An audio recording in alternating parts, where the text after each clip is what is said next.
Depending on who you ask, CBD oil can be a miracle cure, a snake oil placebo, or something vague in between. This poorly regulated industry, which has boomed over the last 3 years, is a minefield for newcomers. Considering that manufacturers are unauthorized to make medical claims, how can one CBD oil cost $50, while another of the same volume costs $390? And are premium CBD oils justified for being so expensive? Firstly, what is CBD? CBD stands for cannabidiol. That's a chemical name for one of the chemicals in the cannabis plant. The CBD oil that you're seeing on shelves that consumers can buy without a prescription is actually from low THC, the stuff that makes you high, varieties of the cannabis plant. CBD is a new and rapidly growing phenomenon, with sales tripling in the last 3 years. But the line between what consumers are using it for and what manufacturers can say to attract them is increasingly blurred. It can be used for a variety of purposes, things like inflammation, anxiety, stress, and it can also be used just to support general wellness. Now, the differentiating criteria between a medicine and a supplement is you cannot make a claim that it treats or cures a specific medically diagnosed disease. And that's really important for companies to understand because they can get their products pulled off the shelves and they can also potentially, sometimes unintentionally mislead consumers. But in the age of anxiety, it's no surprise that CBD has become a hot ticket for manufacturers who infuse all sorts of products with cannabidiol, shrewdly tapping into its perceived wellness benefits and bumping up the price of otherwise standard items like gummies, sportswear, tampons, and even dog treats. But how do we assess the value of CBD oil, which is actually produced in 2 different ways?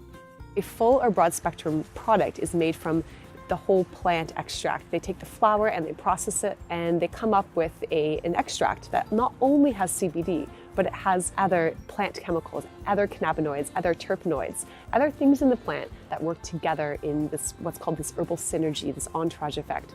And what you get is greater than the sum of its parts. But some manufacturers process the extract even further into CBD isolate, a substance devoid of all other plant chemicals and labelled as pure CBD. But this isolate, which often features in expensive products, is generally considered to be less effective and cheaper to make.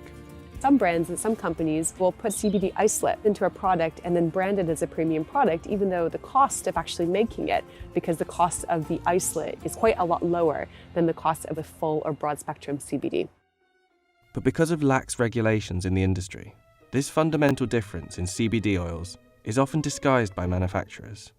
The front of this premium $300 bottle, for example, does not display that it is in fact made from isolate. Sometimes you have to dig into the nitty-gritty of the ingredients, and sometimes you might have to call the company and see what they've actually used. But in general, the labeling criteria are becoming a little bit stricter, so more and more consumers will be able to know what is a CBD isolate product and what comes from a full or broad spectrum source. These products can also be measured by the amount of cannabidiol in each bottle.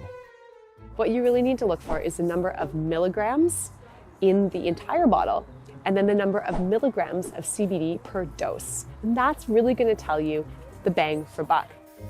But even high dosage, full spectrum CBD doesn't have the approval from the Food and Drug Administration. The FDA says it recognizes the significant public interest in cannabis and cannabis-derived compounds, particularly CBD. However, there are many unanswered questions about the science, safety, and quality of products containing CBD. More worryingly, lab tests conducted by the Centre for Medicinal Cannabis found that 62% of CBD products tested in the UK didn't contain the cannabidiol content promised on the label. One product actually contained no CBD whatsoever. CBD is shrouded in mystery and confusion for the consumer.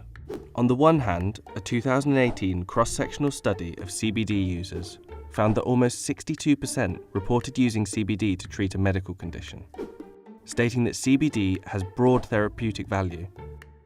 But on the other hand, manufacturers cannot use the research data to make medical claims, leaving spokespeople in the unenviable position of having to promote their products to a certain demographic while avoiding endorsing the public's perception of CBD. So what we're not allowed to do with our products is make any medicinal claims because they're not medical products.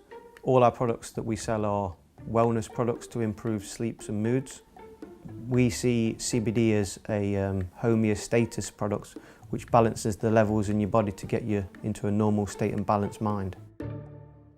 Thankfully, despite the misconceptions, no matter what you use it for, there is a way to get a snapshot of the quality of CBD oil.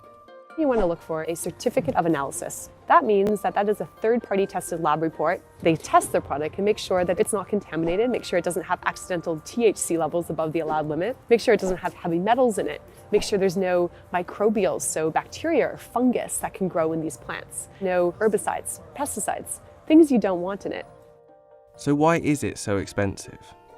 The cost of producing CBD oil isn't particularly high in relation to other large-scale crops, but there appears to be a premium on all cannabidiol, as revealed in this comparison of full-spec CBD, which shows that its prices grow pretty uniformly according to the price per milligram in each bottle.